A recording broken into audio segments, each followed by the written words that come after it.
Welcome Aquarius. Thank you for joining me for your monthly forecast for May for the Sun or the Ascendant. If you've yet to subscribe to my channel, I'd really be grateful if you did so now. This month does have an opportunity to really demonstrate a more outward going and bright and personable side of your nature, but that's really going to be showcased much more in the last 10 days.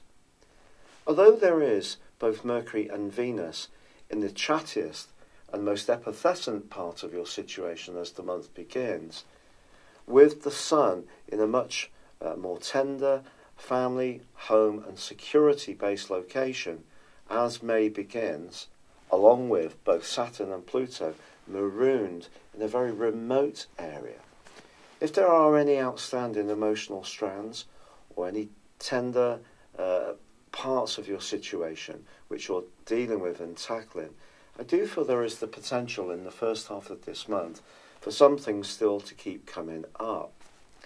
But see this as a huge opportunity to resolve any outstanding stuff from the past, any fears or blockages, inhibitions, which are stopping you from really prospering in the way you want. If you do have any health issues, you're given a huge boost in the second half of this month with Mars, which is bustling its way into the sign of Cancer and could give you a great deal more energy, but also the determination to get that much stronger. But with the North Node in the sign of Cancer for the whole of the month, and opposed by Pluto, if there is something in terms of a symptom which is demonstrating itself in your situation, don't ignore that it could have a psychosomatic or even emotional or subconscious root in your being. Don't be hung up about this. It's all part of our overall health. And yet Mars in the first 2 weeks is in a fantastic zone, helping you to be very charismatic. And with Mercury and Venus also in the sign of Aries, it's possible that you may invite people to your abode and play mine host. But once Mercury moves on the 7th into the sign of Taurus, it is going to be connecting with Uranus, your modern ruler. This could see you having a buzz of extra energy that can inform changes you make to your home. If you've ever thought of working for yourself, or you already do, that second week of this month can be a very big opportunity to demonstrate to people how dexterous you can be in terms of your thinking and also the way you actually operate. You can be very flexible. It's also possible that in so doing, you can improve your earnings. And when Venus moves on the 14th, also into Taurus, its home zone, and also connects with Uranus, if there is any extra money, you may decide to spend it on beautifying your home or perhaps commencing some kind of structural upgrade. If you love your garden, there is also a big possibility you're going to be investing time and energy in this. Or if you get great satisfaction from walking in nature, that's something else that can really be very appealing. Now Mars moves on the 16th into Cancer, as I flagged before, but it's also going to be forging a brilliant angle to Uranus for the rest of the month. If there are new ways of looking at how you can improve your health, well-being, diet and fitness regimes, do be open to them. Because although you have a reputation of being very progressive and sometimes radical, which comes from your ruler of Uranus, the sign of Aquarius has a duality. Your other ruler of Saturn is very much about maintaining things in a much more constant way. And of course you are a fixed sign, which gives you a love for familiarity. So you're being pushed to be much more open-minded in the second half of this month. On the 18th, however, there is a full moon. If you have got a desire to make progress in whatever you're doing, I do feel that your emotions are going to be much closer to the surface. This can be good if it informs you of where you feel most comfortable and at ease in your environment. So for example, it's all very well having a job where you're making a big push on the boardroom, but if it doesn't really give you emotional happiness, it could see you asking some questions in the last 2 weeks of this month. In fact, with both the Sun and Mercury moving on the 21st into your sister air sign of Gemini, this is when you're really going to come into your own. This is going to give you a much more outgoing vibe. You're going to feel much more humorous. Your quirky, fun-sided side of yourself is also going to sparkle.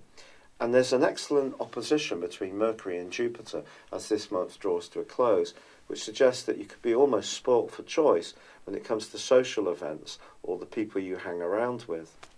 Yet those people may be something of a change in profile. The reason for this, and obviously I'm very conscious that friendship to Aquarius people is something that's seen as very precious, that profile can change this month because of the ongoing retrograde of Jupiter. It's also possible that some longer term plans may need to not necessarily go backwards, but may need some further reflection before you really get to the point that you thought was important a while ago, or perhaps you're going to refine your targets and move in a slightly different direction. As the month draws to a close, Mercury is also clamped in a rather smothering and rather wet embrace from Neptune, which is not so good. And when it comes to spontaneous expenditure, be sure that you're clear-minded about doing any kind of big-ticket item. It's also possible that someone close to you may want you to bail them out financially, when it's actually better for you to assert that they need to take more responsibility for their financial decisions, rather than always leaning on you. But I think the North Node, which is in Cancer, is a very fascinating influence for us all. Obviously I am an Aquarius, and obviously last year I had a big issue with the rheumatoid arthritis. And ever since the North Node inversed into Cancer, because it moves in the opposite direction to the other planets, last November the 7th, ironically, my health has improved. But of course, in the interim, Chiron has also relocated into Aries. However, what I would say, the North Node is about possibilities, especially in its transiting sense. And because Pluto is opposite the North Node all this month, if there is some kind of inner fear, blockage or inhibition stopping me or you from really getting things to where we can be, and that may be by grappling with some of the more smaller and sometimes more routine details which can seem a little dull, then do seize the opportunity. Have you ever had your personal horoscope prepared based on your time, date and place of birth?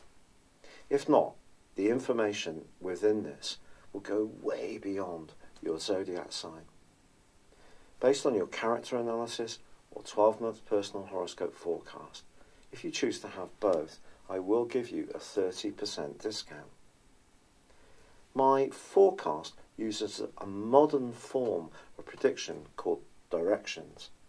This is where we advance a natal birth chart forwards 1 degree for every year of your life, and then compare it to your natal birth chart when you were born, and also to current transitory planetary activity. A large astrological study found that this was the most accurate form of forecasting. Why not join me beneath this video on the link and check this out for yourself? But for now, it's been a pleasure being with you. Good luck and goodbye.